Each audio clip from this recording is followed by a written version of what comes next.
जो मौजूदा क्यादत है उस पर भी सवालिया निशान उठ रहे हैं ना। फवाद चौधरी साहब कह रहे हैं कि जो तहरीक इंसाफ की मौजूदा क्यादत है वो खलंडरों के हाथ में है। तो क्या आप समझते हैं कि मौजूदा क्यादत कंप्रोमाइज्ड है, ना तजर्बाकार है? देखिए, मैं ये नहीं कहूंगा कि कतन कॉम्प्रोमाइज्ड है। हाँ, उनकी तर्ज सियासत पे आप यकीनन बात कर सकते हैं।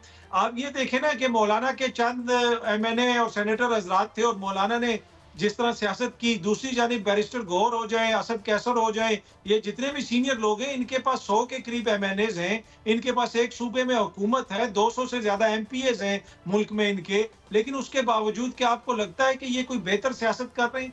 बड़ी एक महदूद सी सियासत कर रहे हैं, बड़े खौफ के तहत ये सियासत कर रहे हैं। तो इसमें तो कोई दो राय नहीं कि पाकिस्तान तहरीक इंसाफ की क्यादत जो इस वक्त बाहर है, उनकी सियासत आपको नाकाम नजर आती है और हुकूमत को भी इस चीज का पता चल गया है। अच्छा, मियां साहब बाहर जा रहे हैं, मरियम नवाज भी बाहर जा रही हैं। आप क्या समझते हैं कि मियां साहब वापस तशरीफ लाएंगे या फेड अप होकर लंबा स्टे करेंगे? देखिए, मियां साहब का पाकिस्तान आना खबर होती है, मियां साहब का बाहर जाना खबर नहीं होती। लंदन तो माशाल्लाह उनका अपना घर है, वो जा रहे हैं। तो आप लोग क्यों बार बार सहाफी क्वेश्चन करते हैं? मियां साहब इतने दिनों से रुके हुए थे, वो खबर थी कि उसे डिफेक्टो कैपिटल बना देना चाहिए, क्योंकि हमारी किस्मतों के फैसले तो वहीं होते हैं।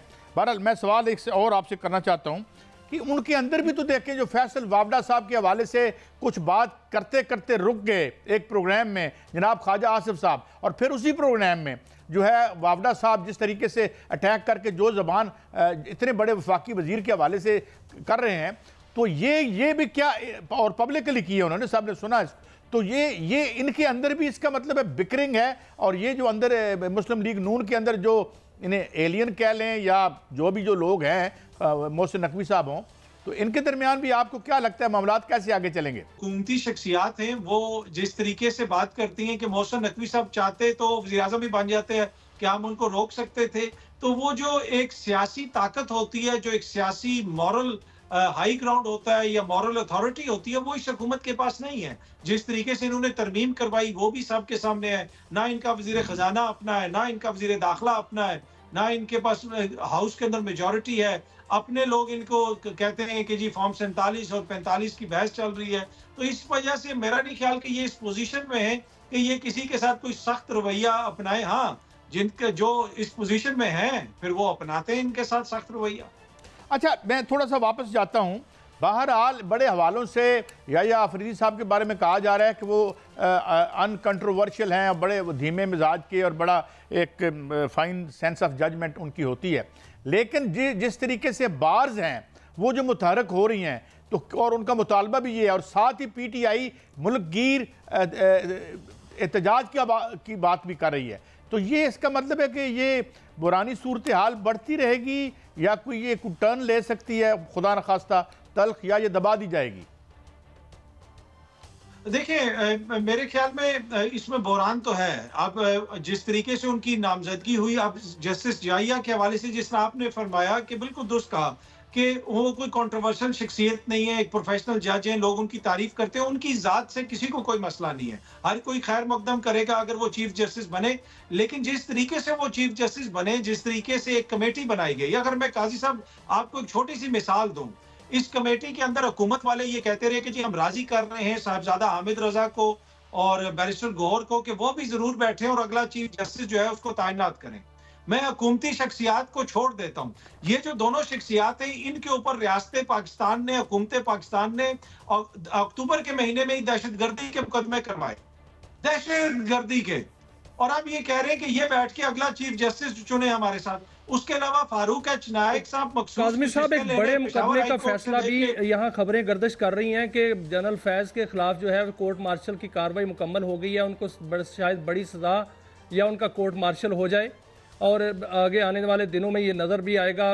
ये खबरें गर्दिश कर रही हैं। क्या इस तनाज़ुर में देखा जाए तो पीटीआई पर कोई मज़ीद घेरा तंग होने जा रहा है? देखिए, इससे ज्यादा और क्या होगा? जो इस वक्त हो रहा है 2 सालों के अंदर आप देख लें, जो कानून के साथ हो रहा है, जो आइन के साथ हो रहा है, वो सबके सामने है। ये घेरा जो पीटीआई के गिर्द तंग नहीं हो रहा, ये घेरा मेरे और आपके डेमोक्रेटिक राइट्स के गिर्द तंग हो रहा है। और ये रियलाइज करने की जरूरत है तमाम सियासी जमातों को।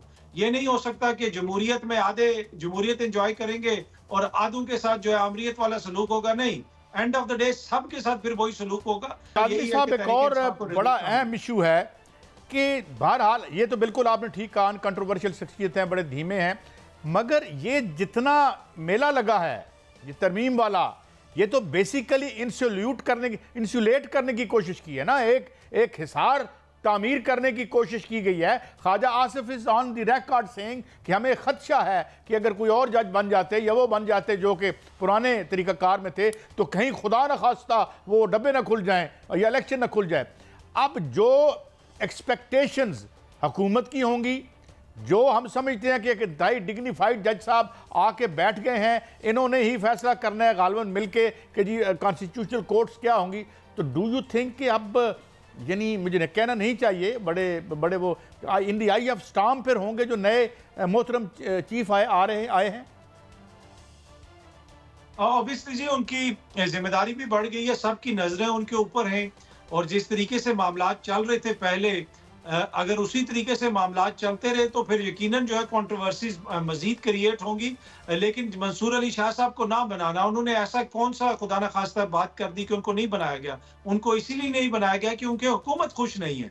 जो मखसूस नशिस्तों वाला फैसला आया उसके ऊपर हुकूमत ने नाराजगी का इजहार किया, उस फैसले के ऊपर अमल दरामद भी नहीं हो रहा, और वही वजह बना के मंसूर अली शाह साहब को चीफ जस्टिस नहीं बनाना। तो एक इस तनाजुर में, इस बैकग्राउंड में जब याहिया अफरीदी साहब आ रहे हैं तो यकीनन सबकी नजरें उनके ऊपर होंगी। लेकिन वो जिस तरह मैंने पहले भी अर्ज की कि वो एक अनकॉन्ट्रोवर्शियल जज हैं और आइन और कानून के मुताबिक हमेशा उन्होंने फैसले किए, तो आप देखते हैं कि आगे क्या होता है। अच्छा, जनरल फैज साहब के हवाले से अभी जिस तरह मियाँ साहब खबर दे रहे थे कि वो भी अब, क्या आपको लग रहा है कि उनके हवाले से भी कोई फैसला होगा, और उनके खिलाफ अगर फैसला आता है तो उसकी पॉलिटिकल इम्प्लिकेशन या पॉलिटिकली जो लोग इस वक्त स्टॉर्म में हैं या मुश्किल में हैं उन पर उसके असरात हो सकते हैं? मेरा नहीं ख्याल, to be honest, general Faiz साहब के खिलाफ तो देखिए आना हुआ तो फैसला आ जाएगा, और बाकी किसी पॉलिटिकल सिचुएशन के साथ उनको जोड़ना या फिर किसी सियासी जमात के साथ उनको जोड़ना, ये ख्वाहिश तो है, लेकिन मुझे ये होती हुई नजर नहीं आ रही कि जनाब के वो ऐसा होगा कि लेकिन सर आज वफाकी काबीना ने मंजूरी दे दी है national cyber crime investigation agency की, और उसमें कहा गया है कि जो सोशल मीडिया पर प्रोपेगेंडा होता है उनके खिलाफ सख्त कार्रवाई की जाएगी।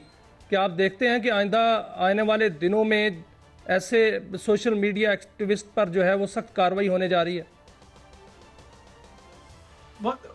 मसला ये है कि पहले कौन सी कार्रवाई नहीं हो रही। जो भी शख्स अगर कोई खुदा न खास्ता कोई कानून तोड़ता है तो कानून तो यहाँ मौजूद हैं।